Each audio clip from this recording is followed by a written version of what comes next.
कि बाप को याद करो। किसको याद करो? बाप को याद करो। माना कौन से बाप को याद करें?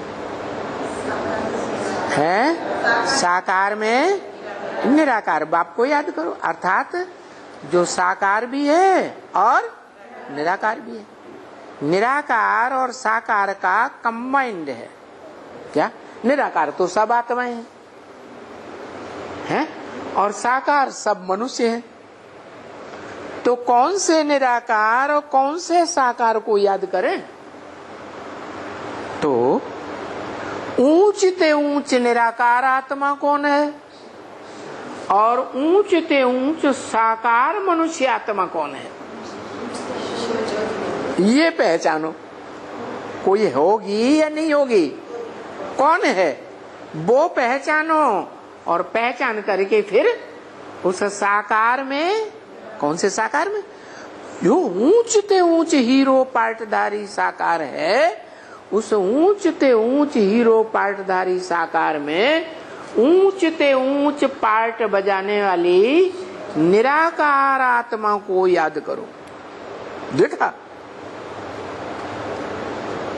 सिर्फ साकार को नहीं, सिर्फ निराकार को नहीं, सामान्य साकार को नहीं, सामान्य निराकार को नहीं, किसको? जो ऊंच ते ऊंच निराकार, जो ऊंच ते ऊंच निराकारी ज्ञान का वर्षा देता है, देता है कि नहीं? और वो ऊंच ते ऊंच साकार, जो ऊंच ते ऊंच साकारी स्वर्ग का वर्षा देता है। देखो दुनिया में इतने बड़े बड़े ग्रेट फादर्स हुए, इब्राहिम, बुद्ध, क्राइस्ट आदि, किसी ने स्वर्ग का वर्षा दिया है? कोई ने नहीं दिया। खुद भी नरक में गिरते रहे और अपने फॉलोअर्स को भी नरक में, नरक की दुनिया में लेके आ गए। कोई की सदगति नहीं हुई। तो कौन से साकार बाप को याद करो? है? याद भी न करो। साकारी बाप के रथ में निराकार बाप को याद करो। भाई बाप को याद करो, ये नहीं कहा साकार में निराकार बाबा को याद करो। क्या कहा है? साकार में निराकार बाबा तो होता ही नहीं, बड़े ते बड़ा बाबा होता है। वो क्या होता है? हैं? हाँ हाँ, वो शिव ज्योति बिंदु जो बड़े ते बड़ा निराकारी आत्मा है, उससे परे कोई निराकारी आत्मा है ही नहीं। तो वो बाबा है हमारा। अरे ग्रैंडफादर है, अरे है वो ग्रैंडफादर तो हो ही नहीं सकता, क्योंकि वो तो सिर्फ बिंदु बिंदु निराकार आत्माओं का निराकार सिर्फ बाबा है या बाप? बाप है, दूसरा कोई संबंध नहीं।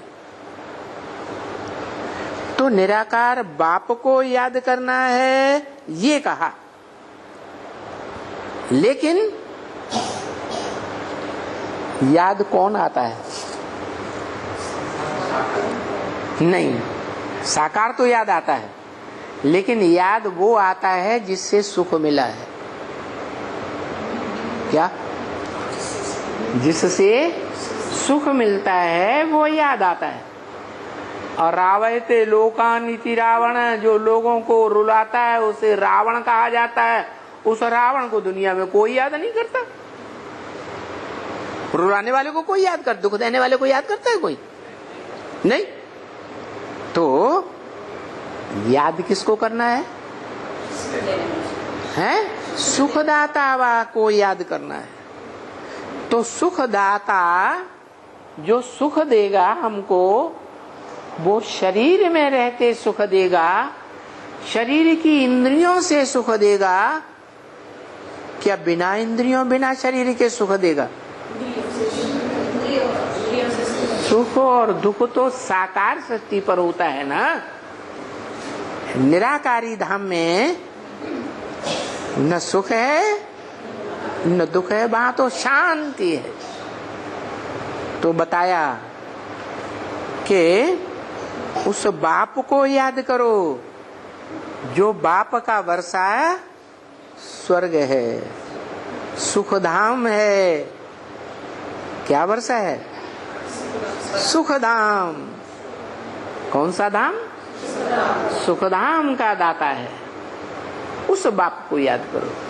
और जो सुखधाम का दाता है वो साकार है या निराकार है? साकार भी है। और साकार भी सुखधाम का वर्षा देने वाला तब बनता है जब वो निराकार बाप के समान बन जाता है। निराकारी ज्योति बिंदु। क्या? निराकारी सो साकारी बन जाता है, तब सुखधाम का वर्षा देता है। तो बोला बाप को याद करो।